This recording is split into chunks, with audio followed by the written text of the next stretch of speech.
The air in the Triana workshop hung thick and still, tasting of baked earth and stale sweat.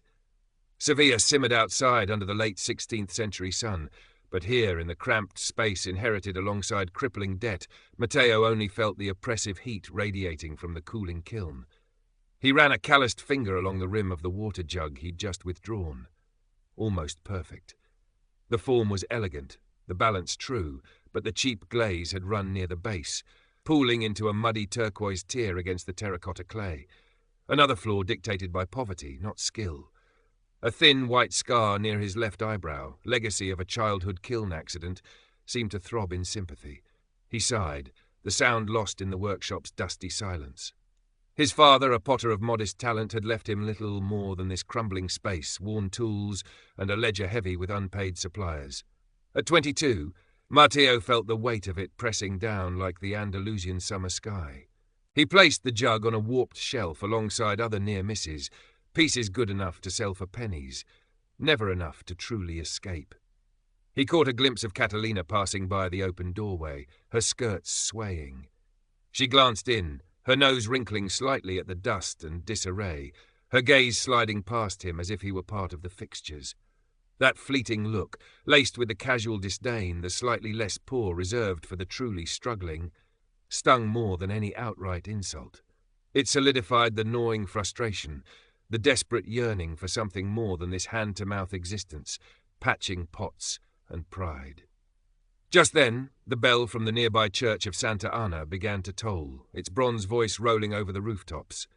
Below it, carried on the sluggish breeze, came the sound of a crier's horn, followed by indistinct shouting from the direction of the Plaza del Altozano. Curiosity, a rare luxury, pulled Matteo to the doorway. He wiped dusty hands on his worn breeches and peered out. A small crowd was gathering around the crier, who was unrolling a parchment sealed with the crest of the Potters' Guild. Matteo strained to hear over the street vendors and the clang of a blacksmith's hammer further down the Calle Alferia. Annual competition, patronage of Don Alvaro de Guzman, a prize of 50 silver reals. 50 reals. Enough to settle the most pressing debts, to buy decent clay, proper glazes, perhaps even repair the leaky roof. More than that, recognition, a chance. Don Alvaro was a wealthy merchant, newly enriched by trade with the Indies, known for his interest in novelties. Winning his notice could change everything. Rodrigo Alvarez, whose larger, cleaner workshop stood further up the street, was already preening near the crier, nodding as if the prize were already his. Rodrigo, who had inherited his workshop and guild standing, whose pots were technically sound but utterly devoid of soul. Matteo felt a surge of defiant energy. This was it. The path wasn't paved with gold, perhaps, but with clay, fire, and his own two hands. He would enter. He had to. He turned back into the shadows of his workshop, the crier's words echoing. The challenge wasn't just the competition. It was finding the means to compete at all. 50 reales shone like a distant star, but even the entry required materials he didn't possess. His eyes scanned the cramped space, lingering on a pile of discarded shards, a broken Moorish azulejo tile he'd saved for its vibrant kobold, a stack of poorly fired bowls. Ingenuity, his father used to say, was the poor man's capital. It was time to make a withdrawal. Matteo spent the next few days in a flurry of calculated activity. He carefully sorted the pottery shards, selecting those with salvageable sections of glaze or interesting textures. The broken azulejo he painstakingly ground into a fine powder, hoping to incorporate its brilliant blue into a new glaze experiment. A risky move, but novelty might catch the judge's eyes. The poorly fired bowls, structurally sound despite their aesthetic flaws, he took to the bustling Arenal market near the river Guadalquivir. There, amidst the shouts of fishwives and the scent of spices from distant lands, he haggled fiercely, trading the bowls not for coin, which he had none, but for a small quantity of higher quality white clay from a Castilian merchant initially dismissive of his wares. He emphasized the bowls' utility for servants or storage, masking their imperfections with persuasive talk. He returned with the precious clay wrapped carefully in sacking, his mind already shaping it. But good clay was only half the battle. His kiln, old and inefficient, fired unevenly.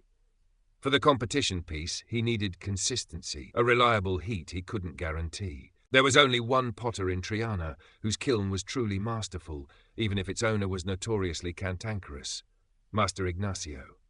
Ignacio's workshop was larger, orderly, smelling of wood smoke and experience. He was a man whose hands, stained darker than Mateo's, seemed to hold the memory of generations of Triana potters. Mateo found him sitting outside, sipping wine in the shade, observing the street life with cynical eyes. "Master Ignacio," Mateo began, bowing slightly, his heart pounding against his ribs. Ignacio squinted at him. "Ah, the young dreamer with the leaky roof. What is it now? Run out of mud?" Mateo flushed but held his ground. "Master, I intend to enter the guild competition." Ignacio snorted. "Ambition is cheaper than firewood, boy. Don Alvaro wants perfection, not dreams baked in a faulty kiln." "Which is why I come to you," Mateo persisted. "I don't ask for charity, but perhaps access to your kiln for the final firing, in exchange for work. I can stack wood, prepare clay, clean tools." Ignacio eyed him shrewdly. "My kiln? You think I let just anyone touch my kiln? Show me what you can do. Show me something that proves you're not wasting my time and Don Alvaro's." Mateo had anticipated this. From his satchel he carefully unwrapped a small object, a simple clay bird, no bigger than his palm. Its form was exquisitely captured, feathers lightly incised, head cocked with lifelike alertness.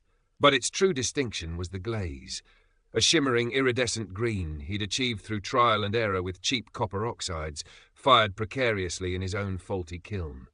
Ignacio took the bird, turning it over in his rough hands. He grunted, a sound that could have meant anything. He tapped it lightly. It rang clear. He held it up to the light, examining the unusual glaze. Minutes passed in silence, broken only by the buzzing of flies. "Where did you learn this glaze?" Ignacio finally asked, his voice less harsh. "Experiment, master, trying to make beauty from scraps." Ignacio fixed him with a long stare. "One firing. For the competition piece only, and you will work for it. Tomorrow, dawn. You stack the woodpile, all of it." Mateo felt a dizzying wave of relief. "Thank you, master. You won't regret it." As Mateo turned to leave, Rodrigo Alvarez sauntered past, catching the end of the exchange. He smirked at Mateo, then nodded respectfully to Ignacio. "Master Ignacio, preparing for another victory, I see," he said, pointedly ignoring Mateo. "The competition needs established hands, not fumbling apprentices." Mateo clenched his jaw but walked away, Rodrigo's condescending tone echoing in his ears. He had access to the kiln, but he had also clearly marked himself as a rival in Rodrigo's eyes. The path ahead had just become steeper.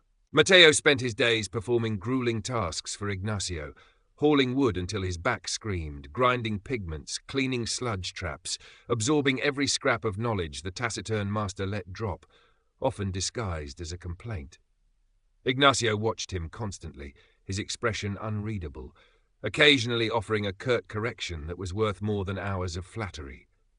Mateo learned about controlling airflow in the big kiln, about the precise chemistry of glaze mixtures Ignacio guarded like state secrets, about the patience required for perfect drying. Evenings were Mateo's own, spent hunched over his wheel in his own dim workshop, fueled by cheap bread and fierce determination. The white Castilian clay felt alive beneath his fingers, responsive and smooth compared to the gritty Triana earth he was used to. Slowly, the form of his competition piece emerged, a large platter, ambitious in scale. He decided against traditional Moorish geometrics or the common religious motifs. Instead, inspired by tales filtering back from the New World through the sailors crowding Sevilla's docks, he planned a border of stylized, fantastical creatures, parrots with impossible plumage, serpents intertwined with lush, unknown foliage. It was a gamble, a departure from the safe and familiar. For the center, he envisioned a scene, perhaps a ship on a swirling sea, glazed in the vibrant experimental cobalt derived from the azulejo powder. He worked with intense concentration, the thin scar near his eye pulled taut. One sweltering afternoon, while Mateo was carefully incising the intricate border details, Rodrigo appeared at his doorway, blocking the light. "Still playing with mud, Mateo?" Rodrigo drawled, leaning against the frame. "I hear you're aiming high. Don Alvaro appreciates tradition, you know, not these childish fantasies." He gestured dismissively at the platter. Mateo kept his eyes on his work, his hand steady. "Every tradition began as something new, Rodrigo." Rodrigo chuckled, a humorless sound. "Perhaps. But some beginnings are better left forgotten, like debts. He pushed himself off the doorframe. Be careful your ambition doesn't crack under the pressure, like poorly fired clay. The veiled threat hung in the air long after Rodrigo left. A few days later, Matteo went to retrieve the carefully prepared batch of his precious white clay, stored under damp cloths. He uncovered it and felt a cold dread creep up his spine. The clay was subtly discoloured, streaked with faint reddish patches. He crumbled a piece between his fingers. It felt gritty, wrong. Someone had mixed cheap, iron-rich Triana earth into it, enough to potentially cause discoloration or even cracking during the high firing needed for the glaze. Sabotage. Rodrigo's warning echoed in his mind. Panic seized him for a moment. This was his entire supply of good clay. Buying more was impossible. Cleaning it thoroughly would take days he didn't have. He sank onto his stool, head in his hands. Then anger surged, hot and clarifying. He wouldn't be beaten like this. He remembered seeing Ignacio use vinegar to flocculate certain clays, making impurities settle. Could it work here? It was unorthodox, risky. He also remembered an old tale about a hidden clay pit, miles upriver, yielding a small vein of exceptionally pure white earth, almost forgotten. Fetching it would mean losing nearly 2 days of work, a dangerous gamble against the competition deadline. He weighed the options. Cleaning the tainted clay was uncertain. The hidden pit was a long shot, relying on fading memory and hard travel. He chose the journey. Leaving his workshop vulnerable felt like tearing off a limb, but he had no other choice. He packed a wineskin, some bread, and set off at dawn, pushing himself relentlessly under the unforgiving sun, following the winding path along the Guadalquivir. Current park characters 4,000, total characters 140. The journey was arduous. Matteo followed the river, his feet growing raw inside his worn sandals. He asked directions from solitary goatherds and suspicious farmers, their directions often vague or contradictory. Doubts gnawed at him. Was the pit even real? Was he chasing a ghost while Rodrigo gained ground? Finally, late on the second day, exhausted and coated in dust, he found it, a small, overgrown depression near a cluster of ancient cork oaks, exactly as the half-remembered story described. Beneath the tangled roots, a narrow seam of pale, almost luminous clay lay hidden. It was perfect, smooth and cool to the touch. There wasn't much, barely enough for the platter if he was meticulous, but it was enough. He gathered what he could, wrapping it carefully, and began the long trek back, his wariness momentarily forgotten, replaced by a grim sense of triumph. He returned to his workshop under the cover of darkness, slipping back into Triana like a shadow. He hid the new clay securely and surveyed his workshop. Nothing seemed disturbed, but the violation lingered. He slept little, his mind racing. The lost time meant he had to work faster, more efficiently, pushing his skills to their absolute limit. The platter began to take shape again, this time with the precious, pure clay. The design felt bolder now, fueled by his anger and determination. The fantastical creatures seemed more alive, the swirling sea in the centre more turbulent. He experimented tirelessly with the ground azulejo, mixing it with fluxes, testing tiny amounts on shards in his own kiln until he achieved a blue of breathtaking depth and vibrancy, a colour unlike any seen on Triana pottery before. One afternoon, as he was applying the delicate cobalt glaze to the central scene with a fine brush, a shadow fell across his workbench. He looked up, startled, expecting Rodrigo. Instead, he saw a young woman, accompanied by an older, stern-faced duenna. The woman was richly dressed in dark silk, a lace mantilla partially veiling her features, but her eyes, dark and intelligent, scanned the workshop with open curiosity. Matteo recognized her instantly from glimpses near the cathedral, Isabella de Guzman, Don Alvaro's daughter. He scrambled to his feet, awkwardly wiping his hands, acutely aware of his dusty clothes and the workshop's squalor. "Señorita," he stammered, bowing. Isabella stepped further inside, her gaze fixed on the platter. The duenna hovered disapprovingly near the door. "Forgive the intrusion, Potter," Isabella said, her voice clear and melodious. "My father seeks a gift, something unique. Master Ignacio mentioned a young man attempting novel designs." Her eyes met Matteo's. "This blue, I have never seen such a shade. Is it from Italy?" Matteo felt a flush rise to his cheeks. "No, señorita. It is an experiment from old Moorish tile." Isabella leaned closer, examining the fantastical creatures on the border. "And these?" They are not the usual griffins or saints. They are from tales, senorita, tales of the New World. A flicker of keen interest lit her eyes. Indeed, fascinating. She traced the outline of a feathered serpent with a gloved finger. You have skill and courage to depart so boldly from tradition. They spoke for a few minutes, Isabella asking insightful questions about his technique, Matteo answering as best he could, unnerved but also exhilarated by her genuine appreciation. The duenna cleared her throat pointedly. Isabella, we must go. Your father awaits. Isabella lingered a moment longer. May I see the finished piece? After the competition, perhaps? Of course, senorita. It would be an honor. As she left, leaving behind a faint scent of orange blossom, Matteo felt a confusing mix of hope and trepidation. Her interest was validating, powerful, but it also placed him further in Rodrigo's line of sight and highlighted the immense social gulf that separated his world from hers. News of Isabella de Guzman's visit spread through the tight-knit community of Triana potters like wildfire. Rodrigo's reaction was immediate and predictable. He couldn't risk Matteo gaining such influential notice before the competition. His tactics shifted from direct sabotage, which had failed, to undermining Matteo's reputation within the guild. At the next informal gathering of potters at their usual tavern near the Puente de Triana, Rodrigo held court, buying rounds of wine and steering the conversation. Young Matteo aims high, Rodrigo announced loudly, ensuring Matteo, nursing a single cup in the corner, could hear. But ambition must be tempered with respect for our craft's traditions. These New World fantasies he scratches onto his clay, are they fitting for a guild competition? And his glazes, who knows what unstable concoctions he uses? They might crack or fade within a year. Don Alvaro expects quality longevity. Some potters nodded, swayed by Rodrigo's confidence and the free wine. Others glanced uncertainly at Matteo. The guild valued adherence to established standards. Innovation was often viewed with suspicion. Matteo felt the weight of their scrutiny. He wanted to leap up, to defend his work, his meticulous testing of the azulejo glaze, the strength of the pure clay he'd risked so much to obtain.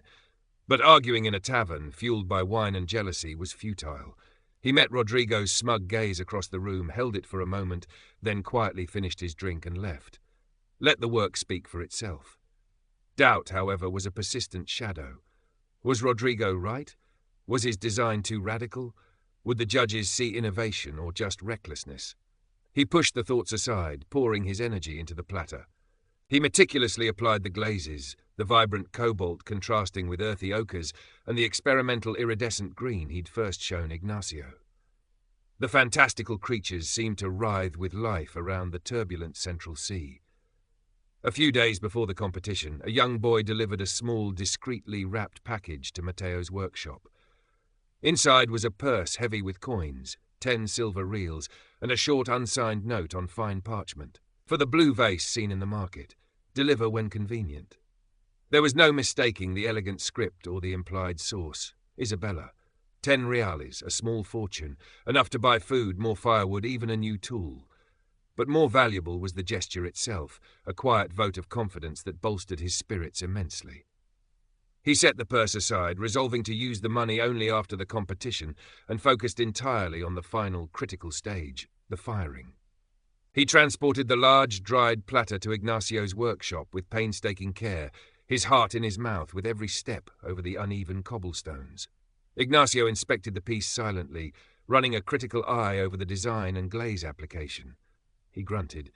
Bold, perhaps foolishly so. The blue is interesting. Prepare the kiln. Together they carefully loaded the kiln, placing Matteo's platter in the position Ignacio deemed optimal for the heat flow. Stacking the wood, tending the slow fire through the long night, watching the temperature rise degree by painstaking degree, it was a nerve-wracking vigil. Matteo barely slept, listening to the roar of the flames, praying the clay wouldn't crack, the glazes wouldn't run or blister. Ignacio sat nearby, occasionally offering a curt instruction, sharing a silent companionship forged in the shared anxiety of the fire. As dawn painted the sky over Sevilla, the firing was complete. The cooling process would take another day, a slow, agonizing wait to see if his gamble had paid off. The day of the guild competition arrived, bathed in the bright, clear light of early autumn. The air buzzed with anticipation. The judging was held in the courtyard of the Guild Hall, a venerable building adorned with faded frescoes and intricate tile work. Potters from all over Sevilla, dressed in their best clothes, nervously displayed their entries on wooden trestle tables. Wealthy merchants, minor nobles and guild officials mingled, examining the wares. Mateo saw Don Alvaro de Guzman arrive, a portly man in rich velvet, accompanied by his daughter Isabella, who looked stunning yet reserved in deep green silk. Mateo's heart hammered against his ribs. He stood beside his platter, which he had carefully transported from Ignacio's workshop that morning. It had survived the firing. The colours were even more vibrant than he'd hoped, the cobalt blue sea shimmering with depth, the fantastical creatures sharply defined, the overall effect striking and unique. Ignacio stood nearby, arms crossed, observing the proceedings with his usual impassive expression. Rodrigo's entry was placed prominently. A large, technically perfect, but utterly conventional vase decorated with predictable floral motifs in muted tones. He bustled around it, accepting compliments with false modesty, occasionally shooting venomous glances towards Mateo. The judges, respected masters of the guild along with Don Alvaro himself, began their slow procession. They examined each piece, tapping for soundness, discussing glazes, forms, adherence to tradition. They lingered over Rodrigo's vase, nodding appreciatively at its flawless execution. Mateo held his breath as they approached his table. Don Alvaro leaned in, peering closely at the New World creatures. "Intriguing," he murmured. One of the older guildmasters frowned. "Unconventional. The motifs are strange, and this blue glaze, it is unfamiliar." "It is stable, Master Ortiz," Mateo said, his voice steady despite the tremor in his hands, derived from traditional materials fired at the highest heat. Isabella stepped forward slightly. "Father, look at the craftsmanship. The detail is remarkable. It feels alive." Just as Don Alvaro seemed about to voice approval, Rodrigo pushed forward, an expression of feigned concern on his face. "Forgive me, Don Alvaro, Master Judges," he interjected smoothly. "While the young man shows enthusiasm, one must question the integrity of the piece." He pointed dramatically towards the base of Mateo's platter. "Look closely. A flaw, a crack near the base." All eyes followed his pointing finger. Mateo's blood ran cold. He hadn't seen any crack. Had it developed during transport? Or... The judges leaned in. There, almost hidden by the curve, was a faint hairline fissure in the clay body, barely visible but undeniably present. A gasp went through the onlookers. Such a flaw, especially in a competition piece, was usually disqualifying. Rodrigo smiled triumphantly. A pity. Such ambition, undermined by faulty materials or perhaps rushed technique. Mateo stared at the crack, his mind racing. It hadn't been there when he unloaded it. He looked at Rodrigo's smug face, then back at the tiny fissure. It looked too clean, too deliberate. He knelt, examining it closely. The edges were sharp, not like a stress crack from firing. And there, almost invisible, clinging to the raw edge inside the crack, was that a tiny metal shaving? He remembered Rodrigo loitering near his table earlier while he was momentarily distracted. Could he have? It was audacious, almost unthinkable, but Rodrigo was desperate. Mateo stood up slowly, meeting the judge's expecting gazes. Panic threatened to engulf him, but beneath it burned the cold fire of indignation. He wouldn't let Rodrigo destroy him like this. "A flaw, yes," Mateo said, his voice ringing clear in the suddenly silent courtyard. He picked up the platter carefully, turning it so everyone could see the minuscule crack, but perhaps not one born of faulty clay or rushed work. He looked directly at Rodrigo, whose confident smile faltered slightly. "Master Judges, Don Alvaro, allow me to demonstrate." Before anyone could object, Mateo acted purely on instinct and outrage. He carried the platter swiftly to a nearby stone basin filled with water used for cleaning tools. Ignoring the murmurs of surprise, he gently tilted the platter, letting a small amount of water seep into the hairline crack. Then, with infinite care, using the fine point of his smallest trimming tool, the one he always kept tucked in his belt, he probed the inside edge of the fissure. A moment of intense concentration, his hand utterly steady despite the adrenaline coursing through him. He felt a tiny resistance, then a faint click. He withdrew the tool. Clinging to its very tip was a minuscule, dark sliver of metal, barely larger than an eyelash. "This," Mateo announced, holding the tool aloft so the sunlight glinted off the sliver, "is not clay. It is metal. perhaps a shard from a knife blade, or a tool used with less than honourable intentions. He looked pointedly at Rodrigo, whose face had gone pale. A crack from firing or drying looks different. This fissure was, I believe, deliberately scored into the bisque-fired clay before the final glaze firing, or perhaps even inflicted this morning. Deep enough to be a flaw, shallow enough perhaps to be overlooked until pointed out. A shocked silence fell over the courtyard. The judges stared from the metal sliver to Rodrigo's increasingly panicked expression. Master Ignacio stepped forward, his usual cynicism replaced by a grim authority. "Let me see that." He took the tool from Matteo, examining the metal fragment closely. He sniffed it. Steel and fresh, not a speck of rust or kiln dust on it. He turned his hard gaze on Rodrigo. "Alvarez, your knife. Let me see it." Rodrigo stammered, protesting his innocence, but his eyes darted around like a trapped animal. He reluctantly produced a small utility knife from his belt. Ignacio took it, comparing the blade's tip, its width, to the crack on Matteo's platter. The dimensions were disturbingly similar. He didn't need to say anything more. The implication was clear, damning. Don Alvaro de Guzman's face hardened. He had witnessed not just artistic competition, but blatant, malicious sabotage. "Rodrigo Alvarez!" Don Alvaro said, his voice dangerously quiet. "Your conduct is beneath the dignity of this guild and this city. You will leave. Now." Rodrigo, utterly disgraced, stumbled backwards, pushing through the stunned crowd and fleeing the courtyard, his reputation shattering around him like brittle clay. Don Alvaro turned back to Matteo, his expression shifting from anger to thoughtful appraisal. He looked at the platter, now held carefully by Matteo, the tiny crack almost forgotten in the face of the revealed treachery and the undeniable power of the piece itself.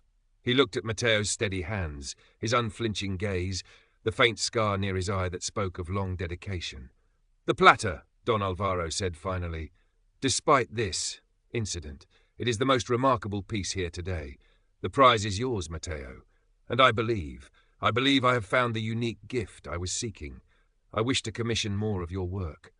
Relief washed over Matteo, so potent it almost buckled his knees. He had won. Not just the 50 reales, but something far more valuable: recognition, vindication, a future. Isabella met his gaze across the courtyard, a small, genuine smile gracing her lips. The aftermath of the competition was swift and decisive. Rodrigo Alvarez, facing expulsion from the guild and the scorn of his peers, hastily sold his workshop and disappeared from Triana, his name becoming a cautionary tale whispered among the kilns. Matteo, flush with the prize money and Don Alvaro's generous advance for the first commission, paid off the most pressing of his father's debts. The relief was profound, lifting a weight he had carried for years. Master Ignacio, in his own gruff way, acknowledged Matteo's triumph. "The blue glaze," he conceded one evening, sharing a measure of wine outside his workshop, "is not entirely foolish, but control the firing carefully, it can blister." It was the highest praise Matteo had ever received from him. He used part of the commission money to repair his own workshop. The leaky roof was patched, the walls whitewashed, the old kiln reinforced with new bricks, though he knew he would soon need a larger, better one. He bought quality tools, pigments, and a steady supply of the fine Castilian clay. The workshop, once a symbol of poverty and struggle, began to feel like a place of genuine potential. Working on Don Alvaro's commission, a series of decorative chargers and vases featuring more New World motifs, Matteo felt a new confidence infuse his work. He experimented further, refining his glazes, pushing his designs, finding a balance between his artistic vision and his patrons' desires. Don Alvaro was delighted, displaying Matteo's pieces prominently in his grand house near the Alcazar, spreading his name among Sevilla's wealthy elite. Orders began to trickle in. Isabella sometimes accompanied her father on visits to the workshop to check the progress of commissions. Their conversations remained careful, mindful of the social chasm between them, yet charged with an undercurrent of shared artistic sensibility. She spoke of paintings she had seen, of books she had read, her insights often sparking new ideas in Matteo's mind. He learned to read her subtle expressions, the slight widening of her eyes when a piece truly pleased